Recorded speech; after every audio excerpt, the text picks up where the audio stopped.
Hey everybody, welcome back to This Old Trike. Today, we've got some arts and crafts going on. We could also call this episode, What the Heck is Going On Here? So, as you recall, we tore down this ATC 350X. We were captivated by how complete it was and just needed a freshen up, tear down, powder coat, all those things. But then we discovered the frame issues, the rot, the rust, the cancer. So I put feelers out for a replacement frame. The owner of this machine, who I'm doing this work for, informed me that the frame is titled and he wants to keep that aspect of it. So he would like to repair this frame. And there's gusset kits you can buy, but if we're this thin right here, that's a hole, right? And this is all pounded in. How thin is this metal?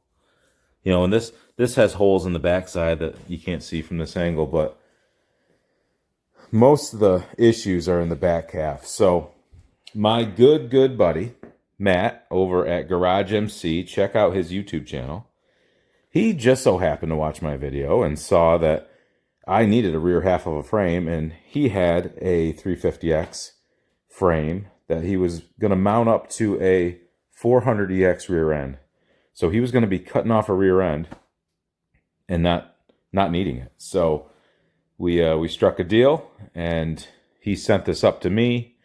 He has cut this in places that will make it as easy as possible for me to marry this frame onto this frame. The only extra work is going to be this. This was cut out at one point to receive a 400EX motor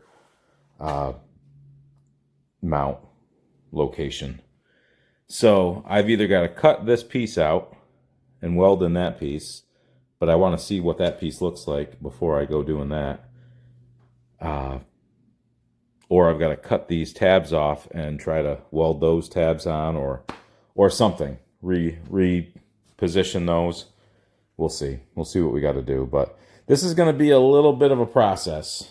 And it's going to start with me cutting that frame as close as possible to how this one was cut.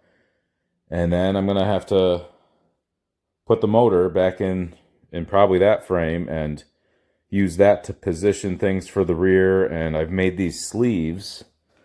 But the sleeves, these holes, none are parallel to one another. Even these bottom ones. So it's not like I can slide those on and then just deal with those. I can't.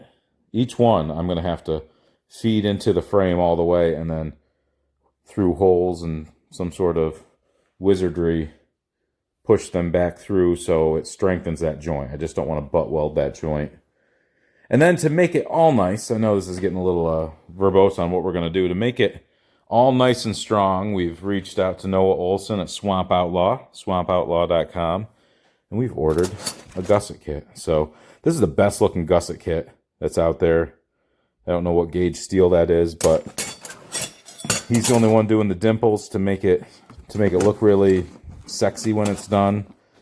He's got very thorough instructions. I think he's the only one that's got nice, clearly stated how-to instructions on how to weld this and what it'll look like when it's done. But these will strengthen all those joints that we're going to weld back together. And I got my skid plates from him too, so the dimples in the gussets will match the dimples in the skid plates. So that's very cool. If you've watched me for any length of time, you know I'm not a master welder. I've improved. A couple of my good buddies have coached me and instructed me on a improper setup and things I was doing wrong, but this is going to be a big weld job for me, so stay tuned. Hoping to have it look pretty good when it's done. Everything's going to get ground down. We're going to try to make it look like nothing ever happened. A lot of these welds will be in discrete locations, so it's not like they're going to stand out, but we're going to do our best, and let's see how it goes. Let's get to cutting. Start this little operation. I flipped this over. I've taken some measurements from this point forward. So I know where I need to cut on the bottom side, but what I've noticed is the skid plate mounts, one of which is sheared, has a sheared bolt in it, are not over on this one. So when they welded this in, they made no provision for skid plate. So I am gonna cut that piece out and try to weld in this piece, depending on how much material is left. So there's a chance I cut this and I realize, shoot, that's trash. We'll find out when we get in there. But I'm gonna make these cuts and see what happens. So here we go.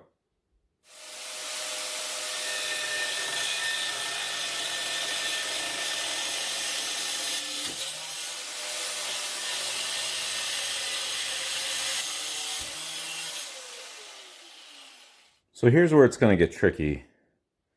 When my buddy cut this, I think he probably cut in and then cut this way and then cut this way on each side. I think that's the only way you'd get that shape. But the problem is if I cut in and then do what he did, I lose this material, or I need to keep the negative, you know, the matching piece here. So I've got to cut in and then try to cut like that if I want to do this. And see how that's like a swoop? This is going to be tricky. I'm probably going to have to weld, you know, just like I'm doing a sleeve here and there. Those are probably longer than they need to be. I'm probably going to have to weld some sort of gusset inside this to mate one to the other. Interesting.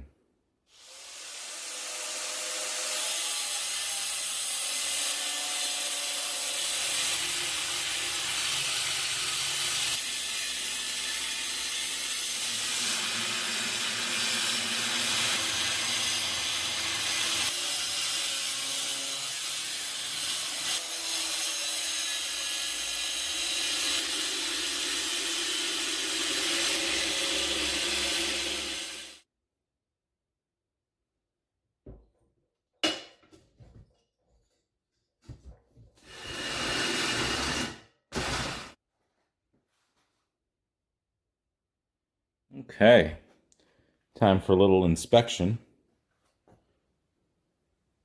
This tube looks good.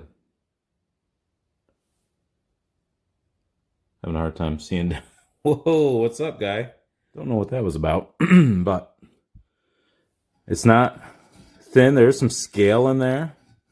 So this is what? This is the top. Actually, the bottom is really nice.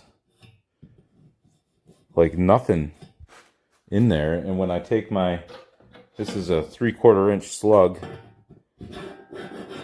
slides in there nice.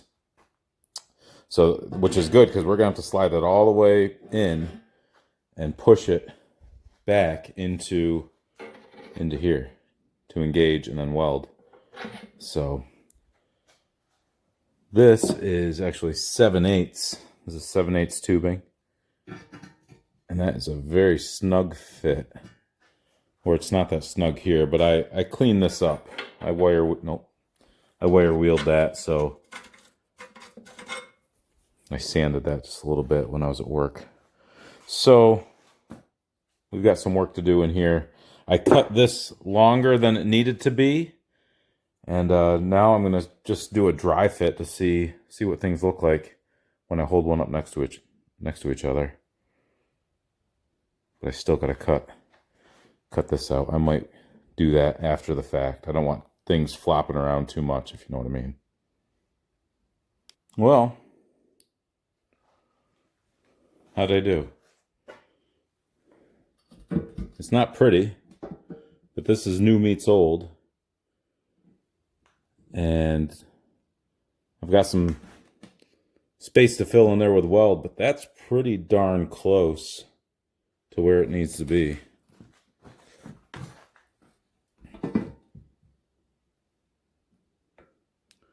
I think I might, yeah, I think I got to sand things down each side just a little bit. I think it's close, but it's not 100% there yet. We'll make it nice, and then it'll be time to weld. It's actually going quicker than I thought. So outside of leaving a good sized gap, which I can fill with weld, and I think I can make that all go away, it's pretty good. One thing I didn't do was bevel these before I butted them up, and now I'm not taking this thing apart. It is together, so I'll use my Dremel and bevel those so I can get a good weld in there. And each one has a through hole that I'm going to catch, and I got to plug weld a couple. This one I drove in. This one was a really tight fit. And the rest of them I was able to slide. Those were nice. I actually got to slide that one in a little bit further. I'm running out of steam. This took about 2 hours and 45 minutes or so. And I'm not going to weld it tonight. I want to do it when I'm fresh. I've got to cut these off. Probably should have done that before I got too involved. This is the piece off the old frame. There is some, it's filthy as heck, but I don't know what I'm going to do. If I'm going to cut off these tabs and weld them on that, or I cut this out just to see what I was looking at. I'm going to clean it up. It might be easier to leave that intact and cut those tabs off and put those back on. I'm not sure. I'd ask for your opinion, but by the time you see this, I'll have already made a decision, and you'll probably disagree with me, and that's okay. I'm just a hack over here doing this. Anywho, calling it quits. That's I'm optimistic though. It got cut in half, and now it looks like a frame again.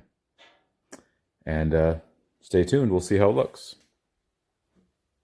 All right, we're about to jump back into this. I've cut the motor mounts. You can see them sitting there off that lower bar. We're going to put this 350X bottom end that I've had kicking around for a long time. We're going to pop that up in here and let that locate my forward motor mounts. We'll put these on. Being it's just the lower end, this one won't be able to connect because that connects to the head on the motor. But that's got some wiggle room. If you've ever put one in, there's some slop in that. It's going to allow me to locate my motor mount there. And then I don't know if I can reuse those, or I've got this piece that I can cut off and reuse those. I got to weld some nuts in on the bottom for the skid plate before we get sending things off to powder coat. We're going to do the gusset kit, and here we go. Let's see how long it takes. All right. The motor mounts are ready to tack. These two that I've cut off the original piece, and we're going to weld everything home here. And then, we're going to tack that, and then we're going to tack in a few other places just to secure this so I can pull that engine out. And then we're going to start welding things home and putting in the gusset kit from Swamp Outlaw. Okay, we are back. This is day 3 of welding on this thing. If you're keeping track, we are 6 hours into this repair so far. So that includes cutting the old frame, marrying it up to the new replacement rear half, getting our sleeves oriented. That took 3 hours. Then yesterday, it took me 3 hours to get the lower motor mounts relocated by putting a lower end in the frame and welding everything home and grinding. There's a couple spots I'm going to hit when I start welding again, but we are now at the point where we are putting in the Swamp Outlaw gusset kit, and I'm reading through the instructions here. Noah has put together some detailed instructions. We're going to start with, I think, the one that goes just behind the brake reservoir, or no, the brake master where we have to cut this and weld in this bracket. That'll sit down in there, and these sit just inside the radius, he says. So I've got to cut just inside that, and then that gets all welded in as one. So that's what we're up to right now, but I'll keep you posted on how this goes.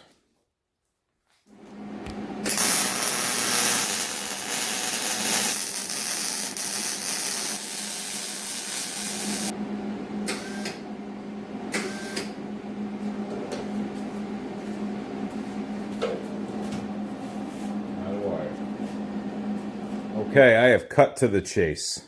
You know, no sense doing any time-lapse welding and a lot of time-lapse grinding. I'm not a welder. This is not a welding tutorial. This is highlighting Noah Olson's Swamp Outlaws gusset kit. It's a really nice kit. So like these lower gussets, these are helping to strengthen where we seam this frame there. There's another seam in there that followed through over to there. All these are sleeved, 3-inch sleeve on each one, so there's lots of strength. The subframe has been bolstered up by Noah's kit. I love the dimples. I hit some of the high spots with the grinder on some of my welds. We won't focus on them too much. The skid plates we're using are here. I had to mock up the engine skid plate real briefly to get the weld some nuts on for rear mounts for the skid plate, so I've done that. We are basically ready to drop this off to powder, except for getting our swing arm stripped down the rest of the way. I've got to do a little weld repair on that rear skid plate mount, so we got to bring that back to life. Get the spring off the shock. Get this frame ready to go. I've got 470 frames to do. If you're watching me work on those, if you're wondering what happened to those, they're here. They are here.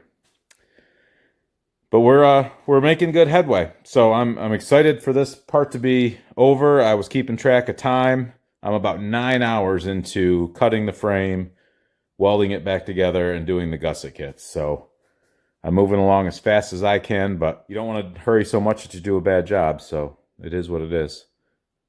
But that's it for me for today. It's Christmas Eve, so if I don't see you until, after the holiday, have a Merry Christmas, have a Happy Kwanzaa, Happy Hanukkah, Shalom to all our Jewish watchers. Happy nothing to, if you're agnostic or atheist, whatever your flavor is, enjoy your Wednesday. That's all we can ask. But stay tuned for this. After we get these off to powder, we're going to be doing a lot of hardware prep for plating. I still haven't sent that off. I've got a seat over here I got to send off to Cosmic Quads. And I want to say a big thank you to Matt from GarageMC. This whole repair, I couldn't have done this without him. He saw I had a need for a rear end on a 350X frame, and he sent that up to me. And thank you, Matt, for that. If you haven't gone to check his channel out, please do. GarageMC. Here's what his channel looks like. Give him a like, give him a subscribe, follow him, and he posts great content. Who else? Noah Olson, Swamp Outlaw. Thank you. I think that's all the products we featured today, but we have a lot of awesome people that help us out. And speaking of awesome people, you guys are awesome. Thank you very much for watching. We'll catch you next time.